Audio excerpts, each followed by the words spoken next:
अब बेटा इस सवाल की बात करते हैं। A aluminium wire and a steel wire of same length and cross section are joint into it. The composite wire is hung from a rigid support and a load is suspended from the free end. If increase in length of the composite rod is 2.7 millimeter, then increase in the length of each wire is. बहुत ही simple सा application है Hooke's law का. तो यहाँ पे अगर concept की बात करें तो हुक्स लॉ ही लगेगा, कोई खास ऐसा सवाल नहीं है, बहुत आसान सा ही सवाल है. ठीक है, अपन यही यूज करने वाले हैं.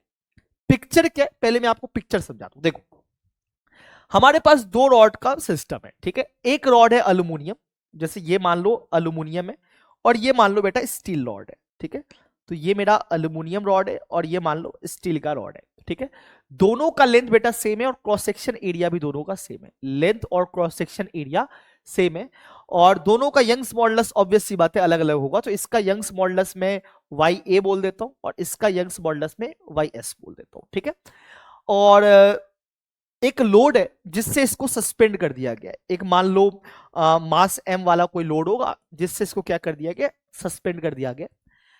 टोटल इलोंगेशन जो दोनों रॉड में हुआ है, जैसे इस रॉड में मान लो इलोंगेशन डेल्टा L1 हुआ. जस्ट इमेजिन करो इस रॉड में इलोंगेशन डेल्टा L1 हुआ और इस रॉड में इलोंगेशन डेल्टा L2 हुआ. तो according to the question total elongation in the composite rod, पूरा इलोंगेशन जो है वो 2.7 मिलीमीटर के बराबर है. यानी कि देखा जाए तो डेल्टा एल की जो वैल्यू है वो 2.7 मिलीमीटर के बराबर है. यानी कि मैं ऐसा बोल सकता हूं delta L1 plus delta L2 की वैल्यू 2.7 मिलीमीटर के बराबर है, मैं ऐसा बोल सकता हूं. ठीक है, अब इसने पूछा है then increase in length of each wire is इतना, देन इंक्रीज. अच्छा, दोनों वायर में दोनों वायर है उसमें कितने कितने का, मतलब मुझे डेल्टा L1 और डेल्टा L2 की वैल्यू निकालनी है.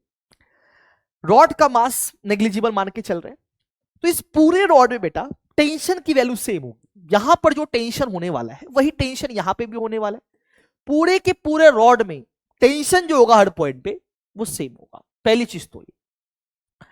अब समझते हैं कि अगर पूरे रॉड में टेंशन की वैल्यू सेम है, अगर पूरे रॉड में टेंशन की वैल्यू सेम है तो मैं पहले वाले रॉड के लिए हुक्स लॉ लगाता हूं. तो मैंने ऐसा बोला कि भाई ऐसा अगर हुक्स लॉ अगर आप लगाते हो तो tension upon area is equals to y1 delta L1 upon L.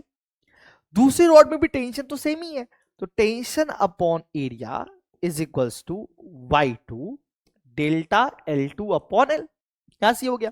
अब अपन काम करते हैं, दोनों को डिवाइड कर देते हैं, या दोनों को बराबर भी कर सकते हो, कोई दिक्कत की बात नहीं. एल से एल सब कुछ निपट गया यहाँ पे. तो बेसिकली बराबर करने पे क्या आ रहा है, y2 delta L2 is equals to y1 delta L1. यानी कि यहां से एक रिलेशन आ गया बेटा, delta L1 upon delta L2 is equals to y2 upon y1.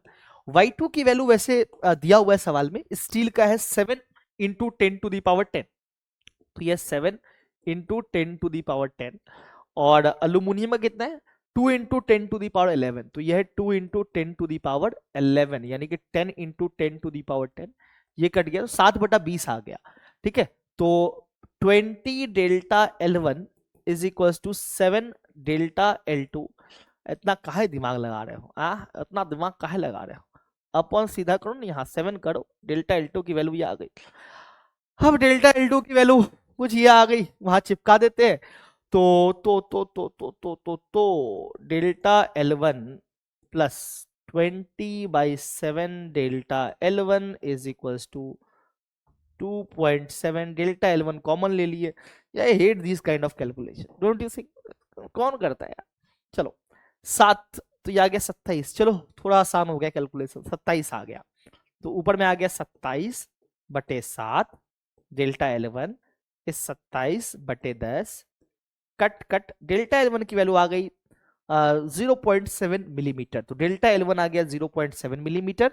तो वो आ जाएगा कितना, 2 माइनस 0.7, तो ये आ जाएगा 2.7 माइनस 0.7 यानी कि 2 मिलीमीटर. तो 2 और 0.7 is the right answer of this particular question. ठीक है, आसान सा क्वेश्चन था, इजी कैलकुलेट, बस थोड़ा सा कैलकुलेशन था.